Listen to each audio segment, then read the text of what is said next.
Welcome everyone to 30 interesting humanoid encounters, which will cover even more strange and unknown humanoid encounters that haven't really been talked about. Anyways, I hope you all enjoy. Let's get straight into the video with the first entry. Demerist and the Dark Beings. Janet Demerist's story of alien encounters began in 1964 when she was just 9 years old, playing with their friends near her home. The detailed account of her experiences was later revealed through hypnotic regression conducted by David M. Jacobs, a researcher and author specializing in UFO abduction phenomena. Jacobs' findings were published in his 1992 book, Secret Life: First-Hand Documented Accounts of UFO Abductions, which includes a comprehensive narrative of Janet's multiple encounters with non-human entities over several decades. During one hypnotic session, Janet recounted an early childhood experience where she and her friends, who were members of a brownie troupe, were playing outdoors. She described a scene where the children were kneeling and sitting around an object on the ground, possibly a bug, and deep in observation. Janet, feeling somewhat detached, moved away to observe from a distance. It was then that she noticed an unusual figure standing outside the group. This figure didn't resemble a human, but went unnoticed by her friends. Compelled by an unknown force, Janet then felt drawn to the figure and began walking with him towards the woods. The narrative continued as Janet described entering a forest with the entity, holding his hand and feeling surprisingly at ease despite the bizarre circumstances. This walk led to a clearing where a UFO was parked, and she was led inside the craft. Inside, Janet encountered a room resembling a warehouse where she saw a human woman and a young girl who looked unusual, described as having grayish-black skin, thin limbs, and an overall shadowy appearance. The girl's eyes, large and unblinking, made a significant impression on Janet. During this encounter, Janet was told to interact with the girl, leading to a really intense eye contact session that seemed to hold significant importance. Over the years, Janet experienced multiple abductions, which she detailed in subsequent sessions with Jacobs. These included descriptions of various procedures performed on her, such as the insertion of a needle by a humanoid entity into her body to implant a spherical object. This particular session from 1987 was when she was 33 years old and stood out because of the emotional impact it had on her, leaving her with an intense desire to have a child despite previously having no such inclination. This incident was followed by a mysterious pregnancy that, strangely enough, ended with no physical evidence of a fetus, leading to a lot of confusion and distress. Janet's abductions were not limited to her alone though, but extended to her daughter too, Hillary. One vivid account involved Hillary disappearing from bed with the appearance of a laundry basket-like object and a small gray being. And this event was not actually mediated by hypnosis. Janet reported subsequent physical examinations too of Hillary following these encounters, which revealed unexplained psychological effects. The series of events captured in Jacobs' book paints a detailed picture of a life deeply affected by recurring non-human interactions, marked by a lot of physical and psychological episodes that have affected them a lot. Rage of the Harden Monster. In the late 19th century, a series of terrifying events unfolded on Diamond Island, a small, densely forested tract of land in the Illinois River in Calhoun County, Illinois. The island became the center of what locals would come to refer to as the Rage of the Harden Monster. The initial sighting occurred shortly after midnight in 1885, when two young men fishing near Diamond Island observed a luminous object amidst the trees. Described as a glowing, fiery orb, the object moved with such intention that it seemed almost sentient. The young men reported that as soon as the entity noticed their presence, it suddenly accelerated, shooting through the foliage and soaring upwards into the sky before hovering over the island. Most disturbingly though, they claimed to see a human face within the flames of the fireball, which terrified them. Word of the encounter spread through the town, but it was met with a lot of skepticism until other reputable members of the community began to report similar sightings. A local businessman, for example, described encountering a fireball the size of a barrel that contained definite features, suggesting a fuzzy form within the fire. This series of encounters led to the development of an urban legend that suggested the glowing entity as the spirit of a man who had been previously murdered on the island. And as the legend grew, so did the community's fascination and fear of the specter. By September 1888, a group of young men, armed and determined to uncover the truth behind the sightings, embarked on an expedition to Diamond Island. They hoped to either confirm the presence of a hoaxer or to come face to face with the supernatural entity. They concealed their boat near the island and waited in hiding. Their vigil was shattered by the sudden appearance of a blood-red object emerging from the river, ascending to a height of about 120 feet. The object not only emitted a really dazzling red light, but also appeared to have the ability to control its surroundings, as evidenced by the mysterious movement of the young men's boat. As they watched in horror, the orb morphed into the shape of a man wearing a wide-brimmed hat, rowing their boat away with deliberate strokes.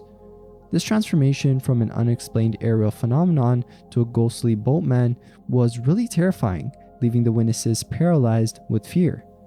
The entity eventually reverted to its original form, ascending skyward before vanishing completely. The aftermath of the encounter was profound. The young men's screams of panic and terror alerted all the fishermen on the opposite bank, who rowed to their aid. This encounter became a seminal event in the local folklore, making Diamond Island a place of haunting and mystery, as the legend goes. The incident was reported in the St. Louis Post-Dispatch on September 18, 1888, and an alternative account by Troy Taylor in 2002 provided a slightly different version of the events. The Harden monster's manifestations, though, ceased shortly after the 1888 incident. Lake Camelot's Pale Crawler. On the evening of October 27, 2017, an encounter took place near Lake Camelot, a residential area southwest of Peoria, Illinois. The primary witness, identified only as Josh, along with a group of friends, experienced something really weird while walking a familiar trail through the woods around 10 p.m. Josh and his friends were navigating a trail, not an official or paved path, but one they had created themselves through frequent use. This detail suggested their familiarity with the area, which was important in the whole case. On this particular night, Josh carried a flashlight, unlike his friends. As they walked, the group was absorbed in the surroundings, which were typical for their many excursions. However, the normalcy was abruptly interrupted when one of Josh's friends gasped, directing the group's attention to something unusual. Josh, following his friend's gaze, pointed his flashlight towards the trail ahead. There, on the edge of the path, was a figure that appeared to be crouching. The beam from Josh's flashlight, while illuminating the entity, also casted many shadows, obscuring detailed observation of its form.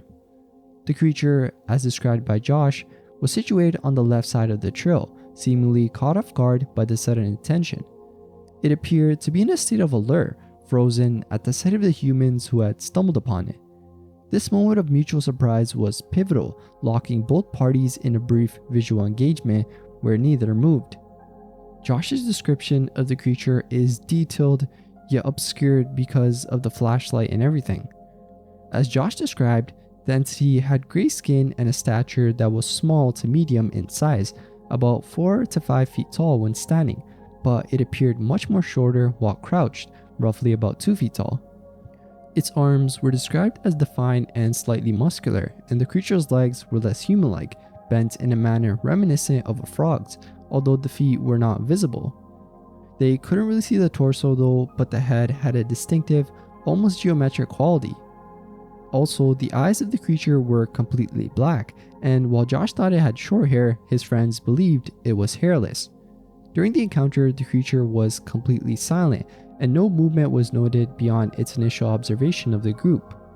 Earlier in the walk, the group had heard squeaky noises, which they initially thought were baby great horned owls. However, upon later reflection and research, Josh determined that these sounds didn't match any known owl calls. In a panic, Josh and his friends decided to flee, running back along the path they had come.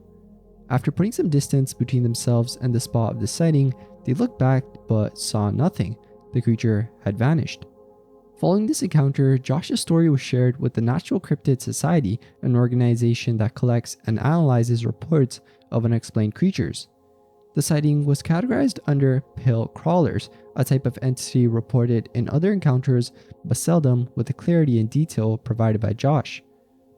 So yeah, while there's been some numerous reports of unexplained phenomena in the region filed with the Mutual UFO Network, none of these reports featured creatures that matched the description of the entity encountered by Josh and his friends that night.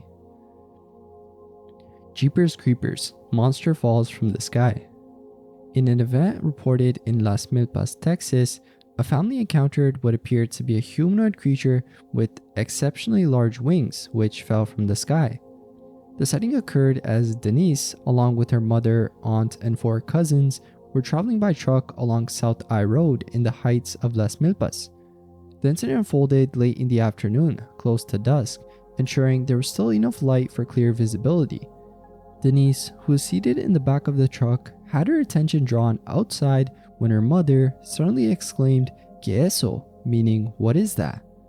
This prompted everyone in the vehicle to turn and look in the direction her mother indicated. To their astonishment and horror, they saw what they described as a man-like figure with enormous wings struggling to maintain flight. According to witnesses, the creature seemed to become aware of their presence, possibly startled by their screams of panic, which caused it to cease its flapping and crash down into the nearby forest. The family did not see the creature's face, but its silhouette and the glimpse they caught were enough to liken it to the monster from the Jeepers Creepers film series, known for its large wings and terrifying demeanor. This sighting gains additional interest from a historical report by one of Denise's aunts, who, years later, claimed to have encountered a similar creature. Her experience took place on the Reynosa Bridge, where she described the entity jumping in front of her car at night.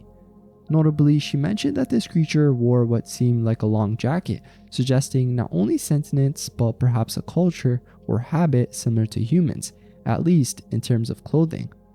Her report to US Customs at the time yielded a reaction that implied they might have been aware of such a creature. Denise also noted the rumors of sightings of this winged entity were not uncommon in the Las Milpas area and surrounding regions, suggesting that what their family saw that day might be part of a larger pattern of appearances by this mysterious creature. Flying Fiend of Finksburg. In the spring of 1980, an unnerving account unfolded on a secluded road near a cornfield in Finksburg, Maryland. This incident was later reported in the February 1993 issue of Fate magazine and further documented in Neil Arnold's Monster, an AZ of Zooform Phenomenon, and Albert Rosales' Humanoid Encounter series. The sighting involved a lone motorist who came face to face with a creature that was far from ordinary, an event that would leave itself in her memory. The motorist, whose identity was not disclosed, was driving alone at night along a high bank adjacent to an empty cornfield. It was then around 3 a.m., a time when the roads were empty and the world seemed still, that her headlights suddenly illuminated a startling figure standing directly in the roadway ahead. Initially, the driver mistook the figure for a man, but as she drew closer, the terrifying truth had become clear. The entity before her was not a human, but a very tall, winged reptilian humanoid. This creature was not only imposing in size, but also possessed a notably pointed chin and leathery wings, and as the motorist slowed her car, perhaps out of shock or curiosity, the creature became more aware of her presence. It responded by flapping its wings so vigorously, which generated a wind force so strong that it caused her car to shake. The creature then ascended abruptly, soaring above the car before disappearing from sight into the night sky. Angel of the Storm. In November of 1883, an event occurred off the coast of Port Greville, Nova Scotia, that involved the shipwreck of the brigantine Zebenia and an extraordinary sighting that bordered the supernatural. This event was documented in the historical records of Captain Hatfield, one of the 2 survivors, who reported an encounter with what he described as an angelic figure amidst the storm. The Zebenia, a 251-ton vessel requiring significant repairs, was navigating toward Hansport, Nova Scotia to undergo maintenance before heading to Hillsborough, New Brunswick to load cargo. Following these stops, the ship made its way to Port Greville to recruit additional crew members for the upcoming voyage. However, as fate would have it, the Zebenia never completed this journey. During a severe storm on November 13, 1883, it was tragically run aground, leading to the death of 3 out of 5 crew members on board.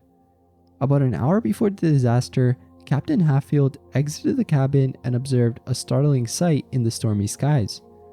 He described seeing a figure that resembled a traditional biblical angel with wings and a distinct aura that cut through the dark night.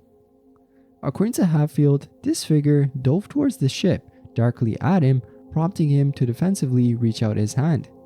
The apparition, however, did not make contact, and the subsequent actions remained a mystery as Hatfield retreated. Shortly after this sighting, the ship capsized, leading to the catastrophic events that followed. Hatfield's survival was miraculous. He managed to escape the capsized ship by climbing through the skylight and jumping from the stern into the turbulent waters.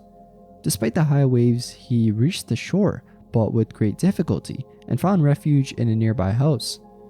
The community was deeply shaken by the wreck. Superstitions arose surrounding Captain Parsons, the ship captain, with many believing him to be cursed with bad luck, a belief that seemed confirmed when the Zebenia's wreck behaved unusually during the burial of the 3 deceased sailors, staying stationary off the coast instead of drifting as expected. Tangling with the 20th century Tangu. In a chilling encounter under the full moonlight at Camp Okobu near Kyoto, Japan, a private sailor named Sinclair Taylor encountered what he described as a massive winged creature, looking a lot like the mythological Tengu of Japanese folklore. This incident was documented in Janet Board and Colin Board's book, Unexplained Mysteries of the 20th Century. On a clear night, the visibility was exceptionally high because of a bright moonlight. Private Taylor was performing his guard duties when he decided to take a brief pause to smoke a cigarette. It was during this moment of respite that he heard a loud flapping noise which drew his attention upwards. What he saw was a large winged shape descending from the sky. The figure was distinctively outlined against the moonlit backdrop, presenting a daunting silhouette.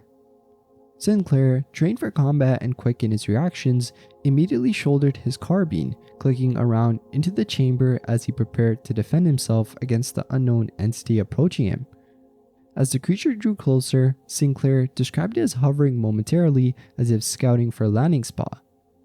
The creature Sinclair faced was about 7 feet tall, with the wingspan roughly equal to its height, which, as Sinclair noted, would be biologically impractical for flight in known avian species. This observation suggested that what he saw might not conform to the natural laws as understood by contemporary science. Sinclair's reaction was one of defensive aggression.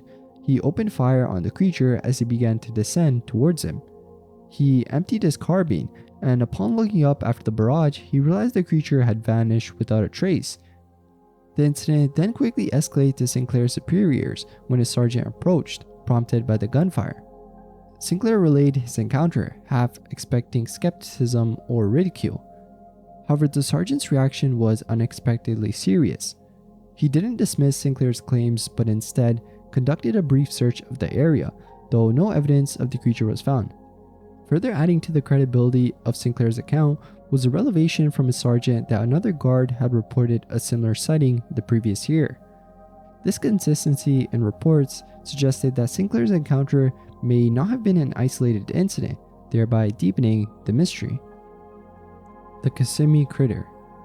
In September 1900, the town of Kissimmee, Florida was gripped by fear following multiple sightings of a mysterious creature that came to be known as the Kissimmee Critter. This entity, reportedly first seen by Mrs. Shiver, the wife of Mr. Arthur Shiver, quickly became the center of great excitement and trepidation within the community. The critter was first observed by Mrs. Shiver near her home, about 1 mile from the center of Kissimmee. She described the figure as being around 4 feet tall, not cloth, with the body covered in short, shaggy black hair and longer hair draping from its head down past its shoulders. Notably, the creature held a stick between its legs like a child's hobby horse, trailing it along the ground, suggesting there was some unusual behavior or potential tool use. And it said that its arms ended in claw-like fingers. The encounter unfolded rapidly when Mrs. Shiver alerted her neighbors, prompting an attempt to capture the creature. Despite the pursuit, Mrs. Shiver's daughter came within a few feet of the critter by the garden fence, where it reacted aggressively, growling and brandishing the stick before leaping into a nearby ditch and then just disappearing.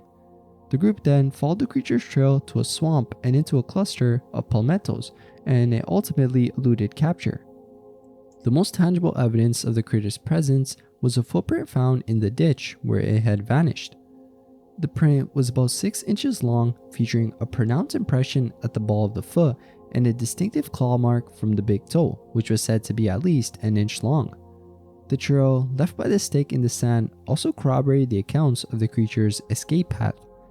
The fear stirred by these sightings was so profound that women and children refrained from going outdoors, and men ventured only in groups. The community's response escalated when 3 bloodhounds were sent on the creature's trail. 2 showed no interest, while the third, an older hound, displayed signs of fear and refused to follow the scent. And there was even a subsequent encounter near Bill Went's residence along Canoe Creek. The creature approached the house and seemed to attack it, prompting Went to shoot at it. The critter then reportedly roared with great rage and retreated only after being fired upon, leaving no physical trace of its visit except for the narrative of its aggression. A Doppelganger and Ghost get a traffic ticket. This event, which unfolded on October 10, 2005, involves a traffic camera capturing an image of a man who had been deceased for 5 years, seemingly driving a car through a red light. On the day in question, a traffic camera system in Mesa recorded a car running a red light. The image captured clearly showed 2 occupants in the vehicle, James Hamburg and his wife Lorraine. The perplexity arose though from the fact that James Hamburg had passed away in the year 2000, making his appearance in the photograph impossible by ordinary means. Furthermore, at the time of the incident, Lauren Hamburg was recovering from heart surgery at home and was in no condition to be in a vehicle. The traffic violation notice, complete with a photo of the couple, was mailed to the Hamburg family. Lorraine, upon seeing the ticket and the photograph, contacted her son Steven in a state of distress. Steven, a retired firefighter, was just as baffled by the photograph, particularly since his wife had been using the car all day on October 10th. Steven Hamburg then reported the anomaly to the Mesa Police Department, where he encountered skepticism. Detective Terry Dorn initially doubted the story until Steven faxed his father's death certificate as proof of James's demise. This act should have resolved the issue, yet it only deepened the mystery when the police claimed never to have received the document, despite Steven's confirmation of sending it. The police, after further prodding by the press and continued advocacy by the Hamburg family, eventually acknowledged the death of James Hamburg. Sergeant Truck Trapani of the Mesa Police suggested that the photo might show someone else who resembled James, driving with another woman mistaken for Lorraine. However, this theory didn't hold much weight with the Hamburg family or the community, given Lorraine's confirmed medical condition and the clear images of the couple recognized by family members. Possible explanations and theories have been proposed, like an old photograph, a camera error, or possibly like a glitch in the matrix, or in other words, a supernatural phenomena. Asa Grundy's Ape Man. In August 1875, an event unfolded near Kit Swamp, North Carolina that sent ripples of fear throughout the community. As reported in the New Bern Weekly Journal of Commerce, a local African American man, Asa Grundy, encountered a terrifying creature that attempted to abduct his 5-year-old daughter and a neighbor's child. This incident was not only shocking because of its nature, but also because it seemed to confirm the fears stoked by weeks of sightings of a mysterious, nondescript creature that had been terrorizing the area. The entity, which had been reported as raiding local farms for poultry, vegetables, and corn, made a bold and frightening appearance on the morning of August 19, 1875. According to Grundy's testimony, the ordeal began with the sudden, piercing screams of the children playing near a corn crib. As Grundy rushed towards the commotion, he was confronted by the sight of a beast described as having the face of a wanderer, yet its body bore a striking resemblance to that of a baboon with human-like legs. The creature was about just 5 feet tall, with a big chest that overshadowed its other features. In a desperate act of parental defense, Grundy confronted the creature as it tried to escape with the children, one in each of its powerful grips. Displaying quick thinking and bravery, Grundy managed to deliver a forceful blow that caused the creature to drop the children and momentarily fall to the ground, allowing the young ones to escape unharmed. However, the creature quickly recovered and disappeared into the dense foliage of the nearby forest, eluding the spontaneous search party that formed shortly after the incident.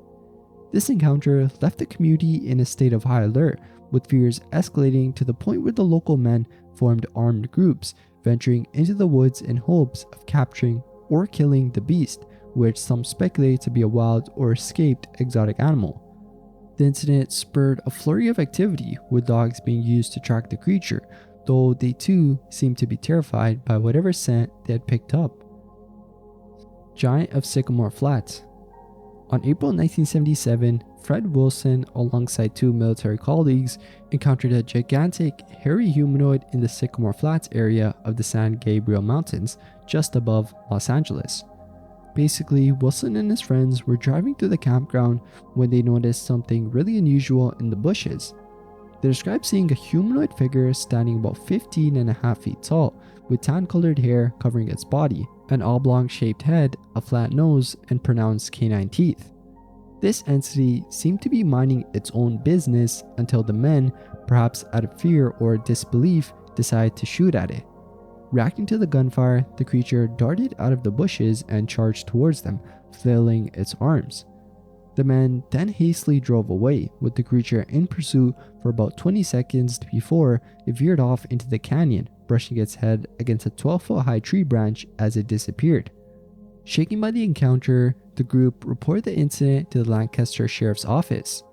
Upon returning to the site with authorities, they discovered footprints that appeared to belong to the creature.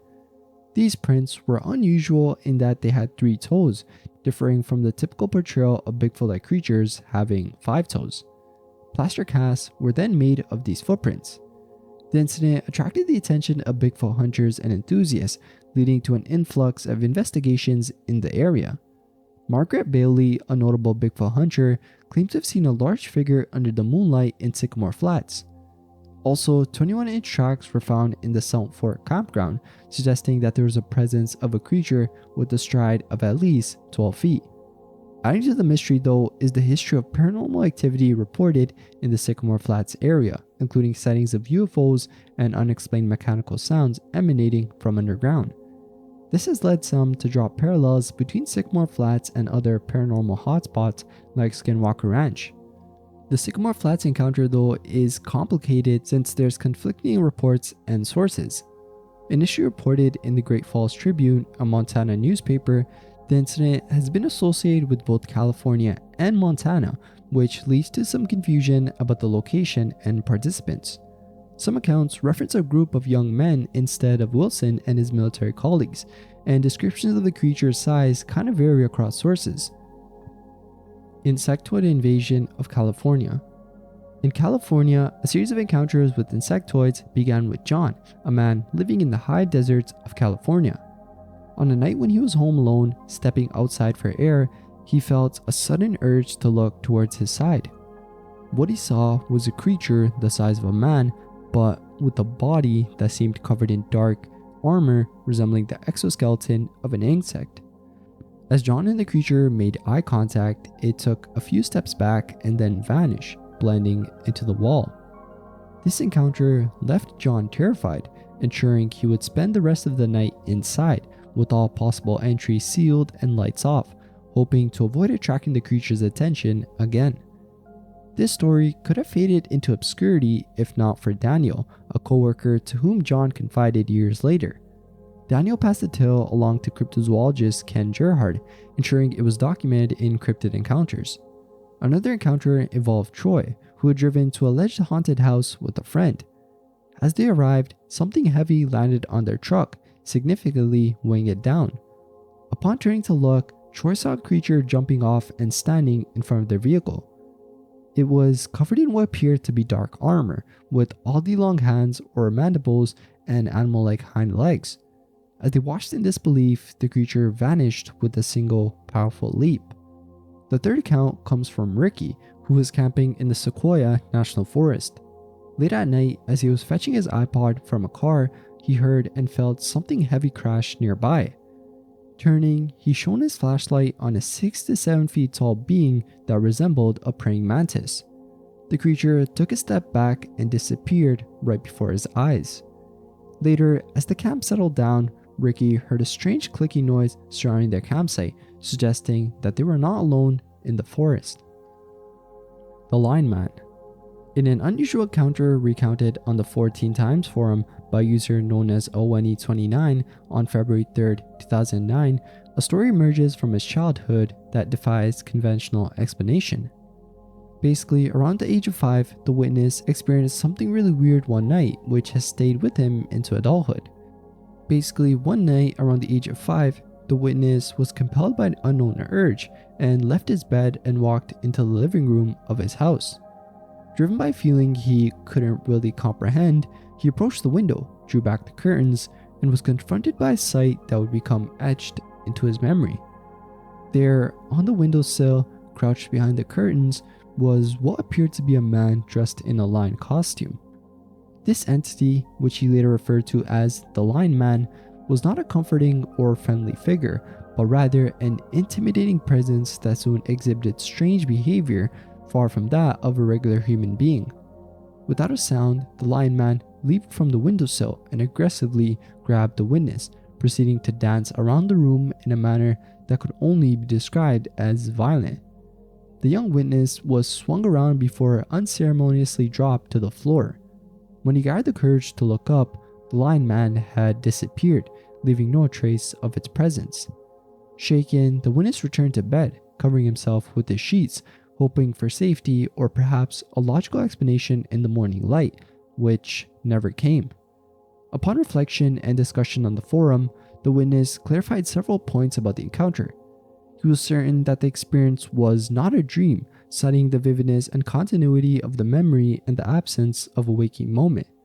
The Lion Man, described as tall and lanky with velvety fur and a mane, differed significantly from any person in the house, including his father. Its costume, though not hyper-realistic, was convincing enough to instill fear, especially given its silent yet threatening demeanor. Speculations about the nature of the encounter ranged from a dream to a misidentified drunken individual in a costume. However, the witness dismissed these theories, standing by the uniqueness and physicality of the experience. The psychological differences noted between the Lion Man and any potential human suspect, alongside the total silence from the creature, added layers of mystery to an already really weird event. The Matsa Mankiller. In 1894, in the greater Matsa River region of central Ontario, a tragic event occurred involving a father and son from the Sears family of Chicago, Illinois, and their guide, an Algonquin Indian-French Canadian known as Little Jack.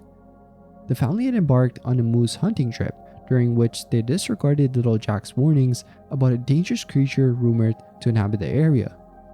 This decision led to the death of the young Sears boy. Little Jack was known for guiding hunters to significant moose sightings.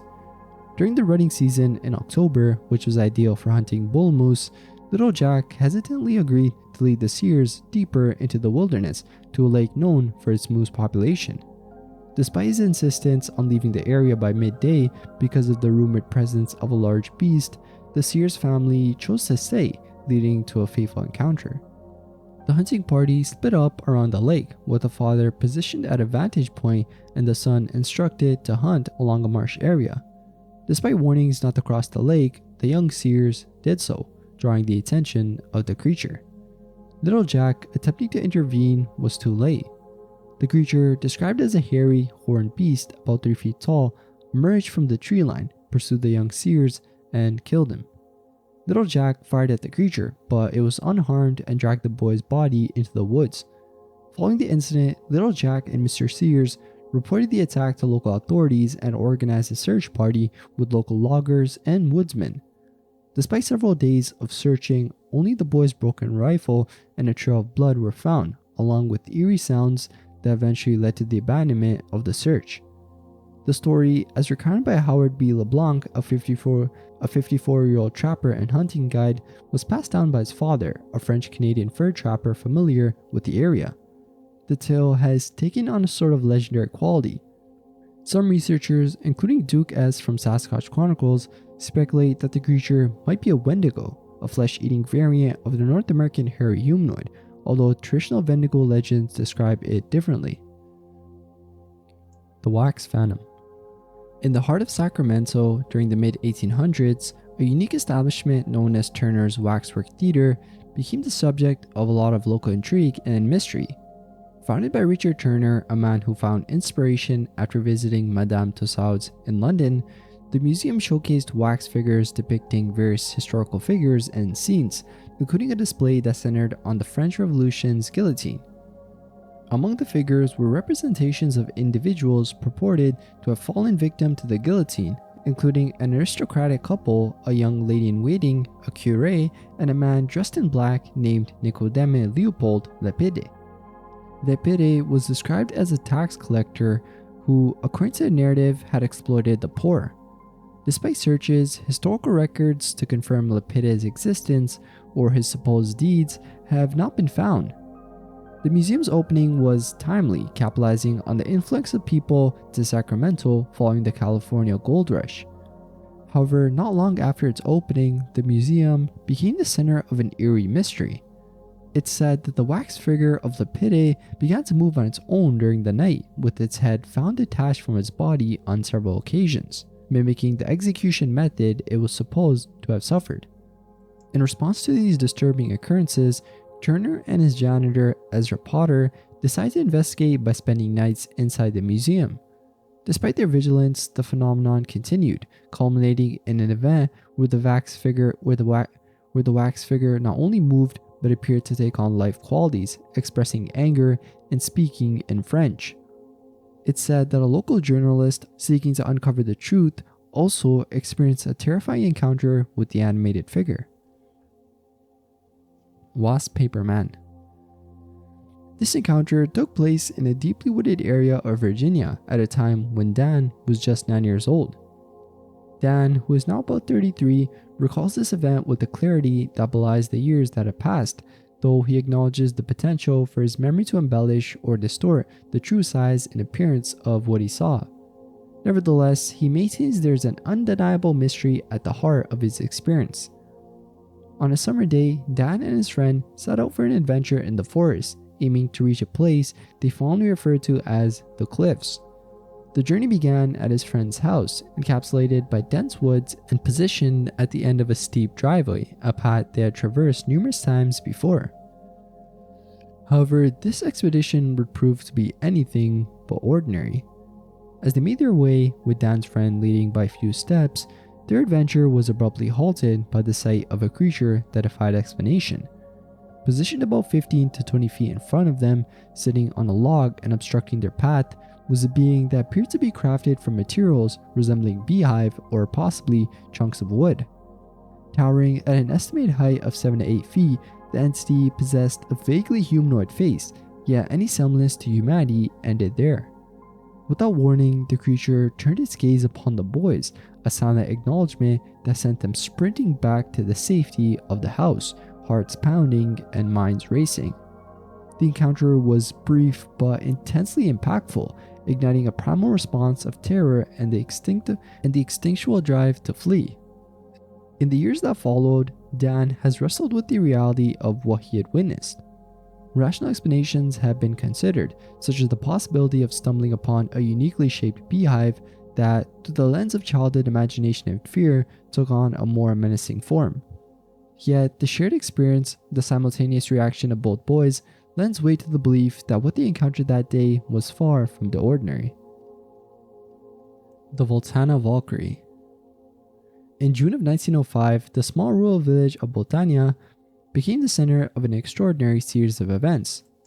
Documented by the Indianapolis Sunday Star in November of the same year, the village reportedly experienced visits from a flying humanoid entity described as an angelic figure.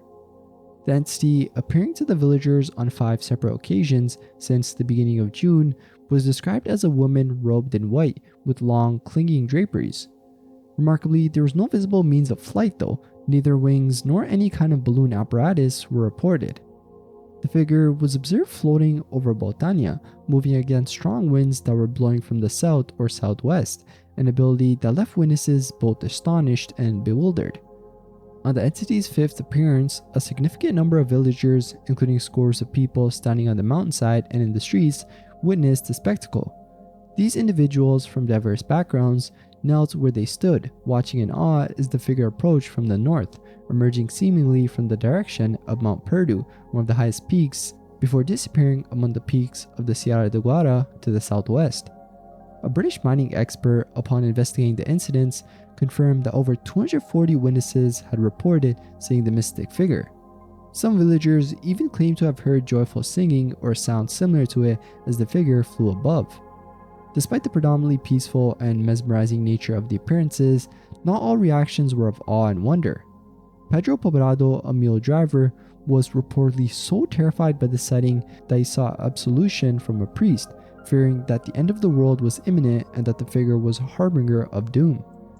The incidents in Boltania provoked consideration of various explanations. The absence of fear in most witnesses, the entity's apparent ability to fly against the wind without visible means, and the diverse reactions ranging from religious ecstasy to terror suggest an encounter that defies simple, rational explanations. While some might speculate about mass hysteria or misidentification of a natural phenomenon, the consistency across multiple reports and the detail provided by numerous witnesses lend credibility to the notion that something truly unordinary visited Boltania. Wasu Man. In 1973, a bizarre encounter with the creature, later dubbed the Wasu Man, took place in a Pueblo, Colorado Arroyo, where two boys were spending their time playing with air pistols. This seemingly normal day took a turn though when the boys noticed they were being observed by a creature featuring two pronounced red eyes. The sudden and unsettling appearance of these eyes prompted a defensive reaction from one of the boys, who began shooting BB pellets towards them. This action seemed to trigger a series of paranormal events. Almost immediately after firing the pellets, both boys were lifted off the ground by an invisible force and hurled into a nearby ravine. During this experience, a large wooden post dislodged from the ground, striking one of the boys on the head. This added physical injury intensified their fear, driving them to escape towards their truck in an attempt to leave the area. However, their plan was thwarted by another bad occurrence, being that their truck's ignition key was missing. In a state of panic, the boys decided to seek help by hitchhiking. Each time they attempted to head west along the road though, the same eerie form that had initially frightened them, a large mobile entity resembling a haystack with the same glowing red eyes, appeared again. This apparition forced them to retreat, continually preventing them from traveling in that direction. The details of how they ultimately managed to escape this terrifying situation though aren't really there, but it's known that they survived to recount the story. Werewolf Capital of South America. In 2008 in Brazil, an initial report came from a woman who described encountering a creature that was part wolf, part human. Her claim was quickly followed by a 12-year-old boy's account of a similar figure near his home. These early reports depicted the creature as not just visually terrifying, but also marked by a distinct sulfuric odor. The incidents escalated quickly. Within days, there were reports of werewolf-like entities engaging in livestock theft and even breaking into homes, though details on these break-ins remain sparse. The local police, under Deputy Officer Marcos Sandro Lira, took a skeptical stance, attributing the sightings to criminals using werewolf disguises to scare villagers and commit thefts, particularly of sheep. Earlier in the year though, in Rio Grande do Sul, it experienced its own share of panic because of a figure known as the Black Caped Man, reminiscent of Europe's Spring Heel Jack. Local authorities dismissed these reports as just folklore though, but the community's reaction included both fear and attempts at spiritual protection, such as the distribution of bloodied crucifixes meant to repel the entity. In August 2012, the phenomenon returned to Sierra. A man named Marcos and a friend prepared to confront the source of strange noises and animal disappearance near Orios. Armed and vigilant, they encountered a large wolfman-like creature in a swampy area, which aggressively charged at them. Despite their efforts to capture or kill the beast, it managed to escape, leaving behind a mystery. Wyoming zombie walkers. In an incident that unfolded on the desolate stretches of the I-80 in Wyoming, a truck driver known only as NG encounters something that seems straight out of a horror film. NG, a seasoned truck driver accustomed to the vast and varying landscapes of North America, as well as the more different sights one might stumble upon, such as a roadkill and accidental seeds, faced something really unprecedented one night. According to NG's account, while navigating the interstate under normal conditions, a sudden thick fog enveloped the area, bringing with it an almost electrified air. As NG stole the vehicle and activated the hazard lights for safety, the first glimpse of the unusual occurred. A figure, seemingly human, was spotted staggering away from what looked like a broken down vehicle on the roadside. His initial instinct was to stop and offer assistance, potentially calling emergency services. However, the situation quickly took a turn here when a piece of flesh visibly fell from the figure's face, revealing bright red eyes that stared back at NG. This was no isolated figure. He soon realized that he was in the presence of not one, but about 20 to 30 similar beings, all exhibiting the same characteristics, being rotting flesh covered with unnervingly bright red eyes. Without hesitation, the witness accelerated the truck to 45 miles per hour, driving until the fog mysteriously dissipated. Upon arrival to his destination, NG noticed an army convoy previously resting at the truck stop, mobilizing toward the direction of the horde. This experience led him to learn from fellow truckers of the entities known as the Wyoming zombie walkers. These beings are rumored to roam the stretches of highways or back roads within Wyoming, eternally in search for their next human victim. The Yellow Phantom.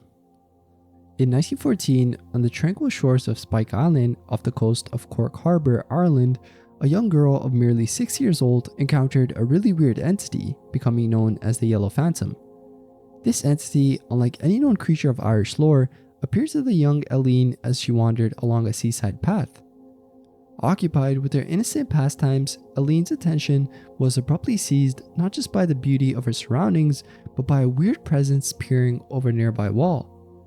As she approached the doctor's house, the figure was draped in a sheen of glistening yellow, save for the abyssal black where its eyes should have been. It was the creature's gradual turn towards her, its body halfway visible above the wall, that paralyzed Eileen with fear. Warned by a mysterious whisper that direct eye contact with the creature meant certain death, Eileen found the strength to flee, running to the safety of Mrs. Rayleigh's cottage nearby. Mrs. Rayleigh, upon hearing Eileen's account, remarked that Eileen was neither the first nor would she be the last to witness such a horror, suggesting a history of the Yellow Phantom's appearances that had not been fully chronicled. Tiger Man of Queensland. In Weipa, a town in the woods of northern Queensland, Australia, a security guard named Mike, who was working at a detention center, reported an encounter with a feline humanoid. This incident took place at around 3 AM while Mike was stationed at Zulu 3 Post, a security checkpoint situated behind the detention center. The area is known for its expansive forests that stretch for miles, setting the scene for this unusual event. The detention center where Mike worked had 4 security posts along its fence line, tasked with preventing escapes. 3 months prior to Mike's encounter, 4 Lebanese detainees had escaped, highlighting the importance of these security measures. Mike's routine at the post involved monitoring the surrounding area, a task interrupted by a sudden disturbance in the forest. The cause of the commotion was initially unclear to Mike. He observed a kookaburra bird swooping down from the fence to the grass, collecting bugs and lizards, a common sight in the area. However, the peace was abruptly shattered by a crash in the forest, which startled the local wildlife. The resulting uproar from thousands of kookaburras prompted Mike to investigate the source of the noise. Upon inspection, Mike encountered a cat humanoid being standing about 2 meters behind his post, making its way through the trees. The entity, upon noticing Mike's presence, seized its movement and raised its hand, revealing long, claw-like features. According to Mike's account, the creature stood at about 8 to 9 feet tall, with the physique suggesting formidable strength and aggression. The only discernible feature in the darkness was the shape of its face, reminiscent of a tiger's. Following this brief encounter though, the creature simply retreated into the forest, disappearing into the night. Mike, relieved by the presence of a 40-foot fence separating him from the entity, resolved to remain vigilant for the rest of his time at the detention center. He adopted a posture that kept him facing the woods, ensuring he could observe any further anomalies. Two Tales of the Catskill Gnomes. The Catskill Mountains, located 160 kilometers northwest of New York City and reaching elevations up to 4,180 feet within a 179 kilometer stretch, are notable not only for their natural beauty, but also for some stories involving encounters with little folk. These tales often describe trickerish, diminutive humanoids with unpredictable moral alignments. Among the numerous accounts, two notable incidents stand out for their detailed encounters with such beings. The first encounter occurs in the mid-1940s, involving a 5-year-old girl named Jill when she visited her cousins in the Catskill Mountains. During this visit, while playing in the backyard, she chased butterflies into the dense forest surrounding her aunt's home, despite being warned against venturing into the woods. This led to her becoming lost, and a search party of over 40 locals was formed when Jill's absence was noticed, but despite hours of searching and calling her name, there was no sign of her. As dusk approached and the search party was about to disband, Jill emerged from the forest with the story of an extraordinary encounter.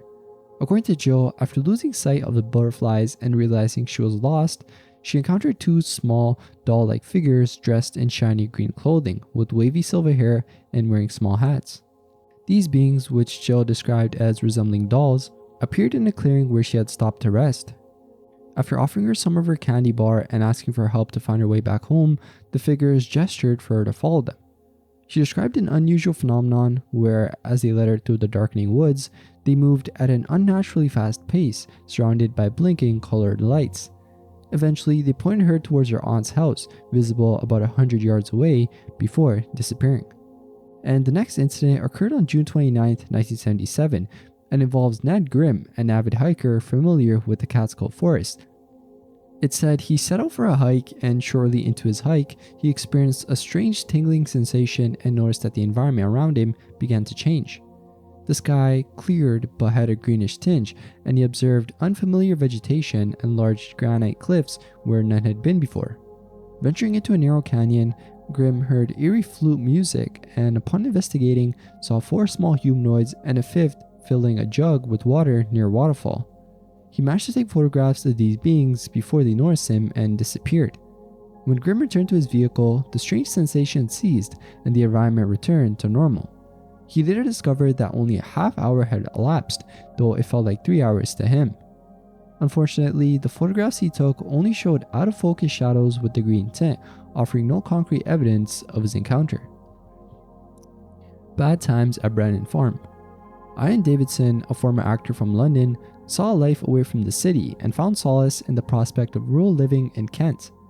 In his quest for peace, Davidson acquired Brandon Farm, located outside Sycamore in Kent, despite its dilapidated state.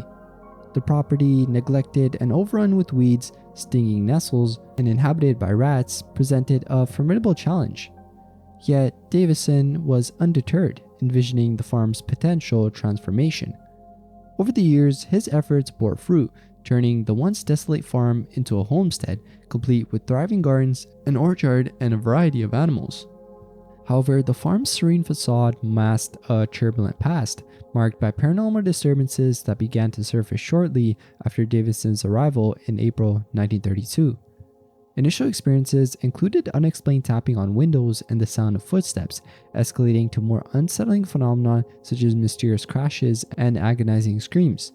Despite these occurrences, Davidson remained largely unfazed, owing to his acceptance of the spiritual realm.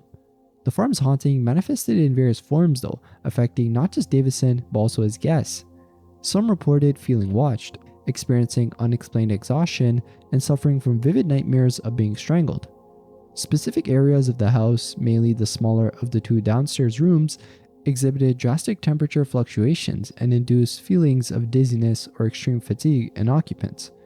The paranormal activity at Brandon Farm included several apparitions too. Among them was the figure of a woman dressed in grey, whom Davidson encountered on multiple occasions. This spirit, thought to evoke a sense of pity rather than fear, was followed by sightings of other ghostly figures, including menacing shadows and the eerie presence of a man with thick, grinning lips, whose appearance was often accompanied by a significant drop in temperature. The most harrowing of these entities, though, was identified by Davison and his friend, psychic investigator Ronald Colbeck, a figure steeped in dark magic and believed to be the mastermind between a coven that once congregated at the farm. Tarver's reign of terror, which included human sacrifices and the murder of dissenters, cast a long shadow over Brandon Farm. Mediums, consulted by Davison, revealed the spirits' desire to reclaim the domain, urging him to stand his ground lest the farm become forever inhospitable to the living. Faced with this daunting legacy, Davison resolved to confront the malevolent forces head-on. A pivotal encounter with Tarver's spectre in the bathroom tested Davison's resolve, leading to a dramatic confrontation where he asserted his dominion over the farm. This act of defiance marked a turning point, gradually diminishing the paranormal presence at Brandon Farm.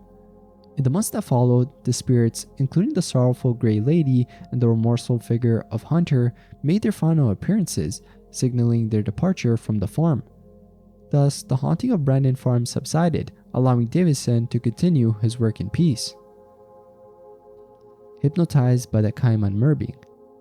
This encounter occurred on January 10, 2008 in the Surabrak area of the South African Western Cape, along the banks of a river. This event involved the sighting of a kiman, a mermaid-like entity rooted in the local lore of certain South African regions. Traditionally depicted as malevolent beings with the lower body of a fish and the upper body of a human, complete with glowing red eyes, caimans are said to possess the ability to drown their victims. Daniel Cupido, a local resident, alongside a group of friends, reported this encounter during a casual gathering by the river. The initial trigger was a sound reminiscent of someone striking a wall, which prompted Cupido to investigate the source near a low-water bridge.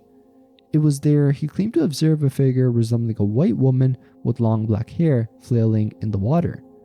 Driven by desire to assist what he presumed to be a person in distress, Cupido approached, only to be halted by the sight of the figure's reddish, glowing eyes.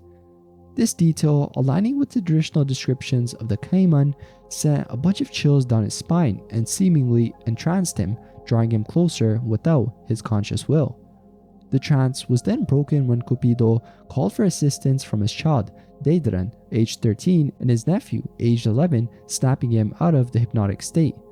His calls also attracted the attention of his friends, including Martin Olkers, who corroborated the sighting of the female figure. Olkers described seeing the figure swimming, then standing on the bridge before diving back into the water, accompanied by sorrowful crying sounds that deeply affected the witnesses, mainly Dana Olkers, who expressed emotional distress at the noise.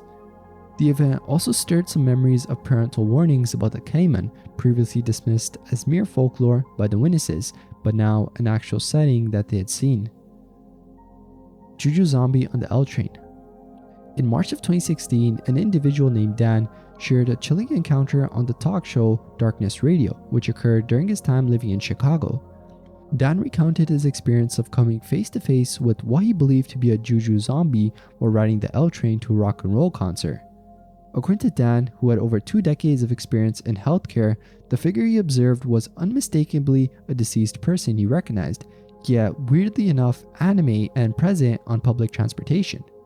Dan detailed that the figure was a large African American man dressed in black overalls, with a distinguishing and horrifying feature, being that all facial orifices, including the ears, eyelids, nose, and mouth, were sewn shut.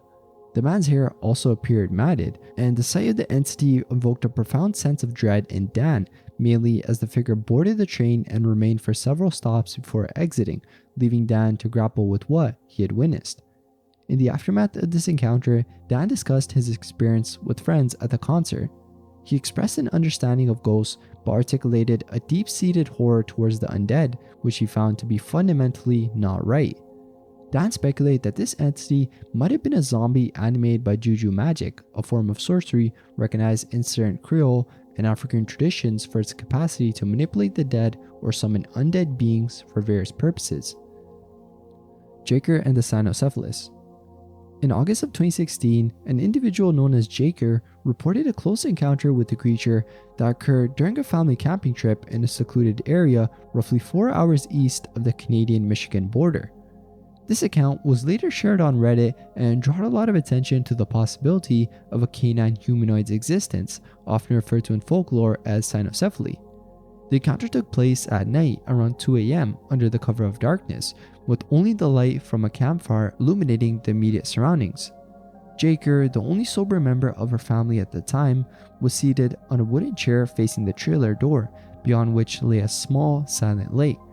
The tranquility of the scene was abruptly shattered when the firelight revealed the presence of an entity with bulging eyes standing at the trailer's doorway. This entity, described by Jaker as having the face of a dog and being tall but not imposingly huge, appeared to lean casually against the door frame, observing the family with its large, black eyes. For about a minute, Jaker and the creature locked gazes, each assessing the other. The creature's eyes, reflecting the fire's glow, suggested a level of intelligence and curiosity. After a brief moment of looking away to process the encounter, Jaker found that the entity had disappeared upon looking back. Utilizing the opportunity presented when her sister exited the trailer, Jaker attempted to illuminate the surrounding forest with a flashlight in search of the creature, but found nothing. The dense woodland offered many avenues for concealment, suggesting that the entity had retreated into the shadows. Despite the startling appearance of the creature though, Jaker did not feel threatened. The absence of any discernible odor and the creature's silent departure led her to speculate about its nature, wondering if it could be interdimensional. This theory was later supported by her sister, who concurred with the possibility. The most intriguing aspect of Jaker's account though is the creature's attire. Unlike typical descriptions of cynocephaly and other canine humanoids, this entity appeared to be wearing a black or navy blue sweater, similar in style to those marketed by the non-fiction brand. This detail significantly deviates from traditional folklore, which rarely, if ever, clothed such creatures in human apparel. However, Jaker noted that the creature wore nothing on its lower half, which aligns with some depictions of manimals, which is a term coined to describe beings that blend human and animal characteristics. A humanoid phoenix. In September 2017, an unusual sighting was reported by an individual known as Gavin S. from Donna, Texas. According to his account submitted to the website True Horror Stories of Texas, the incident occurred around 1 o'clock in the morning as he was walking in front of a local H-E-B supermarket. Gavin had been walking for about half an hour when he encountered a remarkable and unprecedented entity, which he described as being a blend of a man and a bird. Gavin detailed seeing the creature exhibit extraordinary features and behaviors. He noted that the entity possessed wings which he estimated to be as long as a van. More strikingly, as the creature took off, Gavin observed its eyes glowing red, and Gavin also reported that as the creature struggled to take off, it suddenly burst into flames. This detail shares some similarities with the phoenix, a bird from Greek mythology known to combust spontaneously and be reborn from its ashes. However, unlike the traditional phoenix, which is purely avian in form, the creature Gavin described was humanoid. The witness did not specify whether the creature flew away into the night sky or was consumed by flames, leaving the ultimate fate of the entity ambiguous. So that ends the video. I hope you all enjoyed. Leave some feedback in the comments if you have any, and I'll see you in the next one. Bye.